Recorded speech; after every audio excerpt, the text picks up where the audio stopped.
What's going on YouTube? Nathan here with Hooper Hunting Co. And I wanted to introduce you guys to something that I have been working on for a while. I'm super excited about. Wait, if I can get the camera to flip. Here she is. This is my duck getter, my boat. I've been working on her for a while now. I just installed last night. In fact, I'll do a full video on it and share it with you guys. But I just installed the beaver tail duck blind last night. Super excited about this season, guys. It's going to be so much fun. So anyway, a little bit about the boat. I bought it about a year. It was about a year ago. I bought it from a guy. Spent about $2,000 on the trailer and the boat itself. And then I did all sorts of work to this boat. I'm going to sit down and kind of go through a list of what I've done, show you guys some pictures as I do that. But before I do that, I kind of want to show you around the boat. So as you can see, we got a couple of seats here in the middle. We've got some nice storage. So I initially had planned on that storage over there being the emergency stuff, and then this would be more for like fishing and duck decoys when I go out. But I emptied that. What I did is I still have a bunch of stuff out from working on the boat, but what I did is I took these seats and I was able to make them into storage compartments, which is really neat. So these are both empty and are ready for duck decoys. So I don't have to. I probably will still have maybe a couple of little things that'll come into the boat and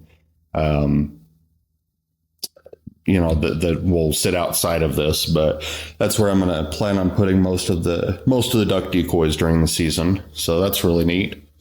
Of course, you can't have a nice fishing / hunting boat without some sort of a Garmin. So I've got a Garmin right there. Got the transducer in the back. Anyway, I mentioned these are pretty cool. I'm excited about this storage. So over there will be the flotation devices, and then over here is just some general tools and oil, things like that, things that you might need out on the water. The lights are really neat. Let me show you what I did. So all the electronics are down in here. It's a little bit of a tight squeeze, but just gotta push that over, flip on the bad boy, and throw that back on. And then we'll start out with the big light at the front. So I got a big light there, nice big spotlight. That off. Ooh, this one's my favorite. Nice big green light. And that's on both sides. So that'll be super nice. And then, that's our navigation lights up front. Again, excuse the mess. I probably should have cleaned up before doing this video, but I just wanted to start shooting. So I got the red and the green. Anyway, so that's fun. All right. Turn that off. So that one I don't have anything on right now, but we'll get to what I'm planning on with that later. This one is super exciting. This is the cockpit light. And I learned something that is very interesting. So as you can see, it's actually coloring right now based upon what I'm saying. So it's really cool. if you're playing music, it'll do the thing where where the light like bounces to the beat of the music. So it's really cool. Super excited about that. That whole strand was like $60 on Amazon. I'll pop the link in the description. But yeah, that's one of my favorite things about the boat. Anyway, because I wasn't expecting that. But of course it does. There's a remote somewhere. I hope I didn't lose that remote yet. But where did it go? Anyway, we'll find that later. But yeah, the lights they'll go back on normal, so don't have to worry about them constantly doing this. And then of course you can't have a boat without a bilge pump, so that's what the last little whoa, what's going on with the camera here? There we go. Bilge pump. So, and that's just really, and that's just strapped right there in the back. So anyway, a couple of other things to note. You saw the seats here in the middle. Those are pretty cool. Stuck on my face. Still learning how to use this camera. It's really neat, but it's been kind of a learning curve. So I got the seats in, and then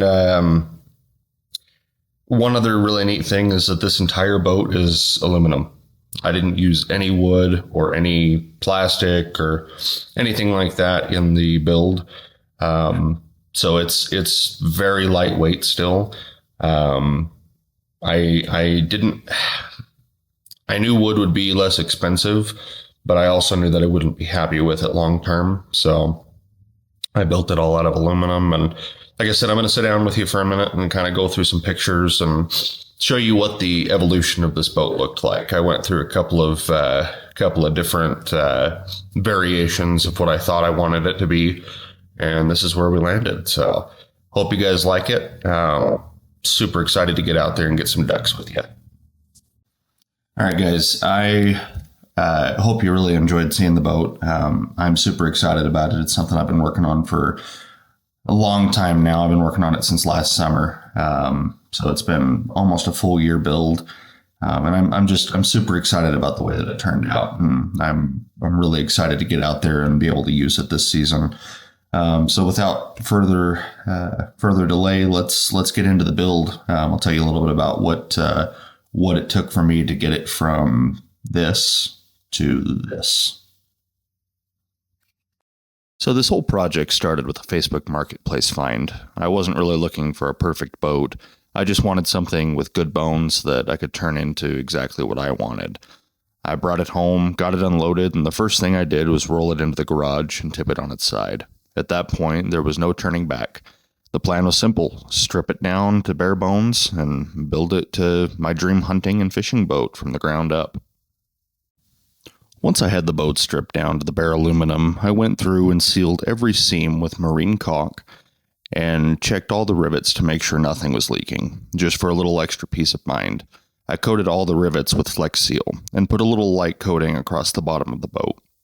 After that, it was finally time to paint. I decided to go with a dark green. I think it looks really clean, and if I decide to add a camo pattern to it later, it makes a great base color. With the boat coming together, it was time to give the trailer some attention. It wasn't in terrible shape, but it definitely needed some work. The lights didn't work, the frame was starting to rust, and the bunks were way past their prime. I started by rewiring the lights. I actually learned a little bit about wiring years ago working on vacuum cleaners with my dad, so it wasn't too bad. Honestly, anyone can do it. Just find a wiring diagram online, take your time, and you'll be just fine. After that, I built some new bunks, wrapped them in fresh carpet, and got everything bolted back together. To finish off, I treated the frame with a rust reformer and gave the whole trailer a fresh coat of paint. I'd say it turned out pretty dang good, and it really brought the whole setup back to life. Once I got the boat back on the trailer, it was finally time to start building out the inside. I framed everything out of wood, and before anyone says anything, yes, I know it wasn't treated wood. I didn't realize until I was almost finished that it was probably not a good idea to do that long term. But I did it and ended up using it for last duck season. I got out and was able to hunt most of the season until this happened. At some point, one of the trailer bearings gave out. The hub ended up rubbing until it wore a giant hole right through it. And that pretty much put an end to using the boat for the season.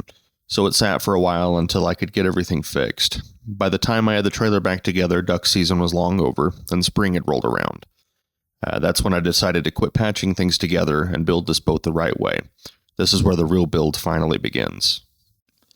The first thing that I did was gut everything, and I mean everything. Every piece of wood, all the wiring, anything I'd put in the boat before came right back out. This time, I was determined to build it the right way, using aluminum instead of wood. It definitely had a learning curve, and it cost a little more, but in the end, it came together so much nicer. I also found a center console and an outboard motor on Facebook Marketplace that fit the vision perfectly. So I worked those into the build. Looking back now, I'm really glad I went that route because it completely changed the boat, and it's exactly what I was hoping it'd become. Once I finished all the framing, I gave all the aluminum a good base coat of paint. After that, I went over everything in the boat with a truck bed liner and let it sit for a few weeks so that it could fully cure before I started putting everything back together. While I was waiting, I figured I'd have a little fun and see what AI could come up with to help me decide what I wanted the boat to look like. It definitely wasn't perfect. AI never really gets everything right, but it came up with some pretty cool ideas that I actually really helped inspire a few parts of the build. Before I go further with the story, here's some B-roll to show you just what the boat turned out like.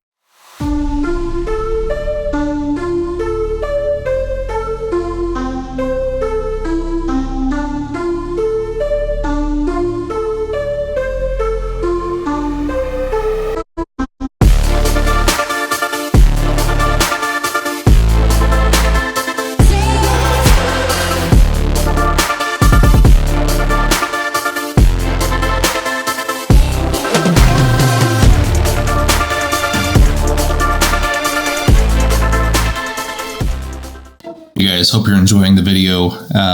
So up till this point, I was really happy with the boat. I was extremely happy with how it turned out, how it was working. I had taken it out on the lake multiple times, and it was an amazing build. The reason that I decided to change a couple of things, and you'll see that here in phase 3, the reason I decided to change a few things is because it wasn't going to be optimal for hunting. And that's really what this boat was for hunting. Fishing is definitely a secondary thing, but I needed to be able to get back into some tight spaces that that outboard motor just wasn't going to allow me to get back into. So I ultimately pulled that off, and I ended up putting a surface drive on there. So I'll show you some of those pictures.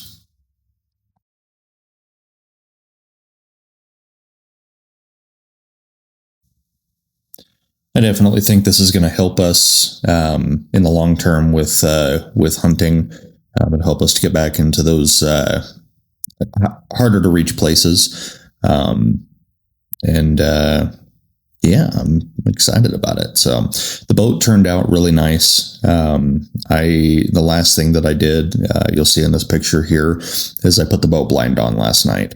And I love the way that turned out. I'm really excited to be able to use that this year.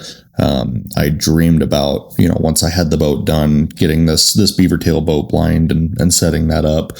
And I can honestly tell you, it's a dream. It folds over and then folds right back.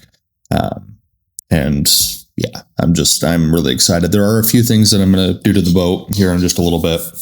And I can, add on to this video, or I can share them with you guys later if you want me to. But I plan on grassing the blind in, and just doing some tune-up stuff just to make sure it's ready to hit the water on October 3rd. So hope you guys are excited for this content and duck season coming up. I love duck season. It's one of my biggest passions, and I'm excited to share that with you guys. So Until next time, hope you guys enjoyed this video, and if you have any questions on the build, let me know down low, or down below in the comments. And if you guys could do me a favor and just like, subscribe to the channel, hit that bell so you get those notifications, and I'll see you next week with another video.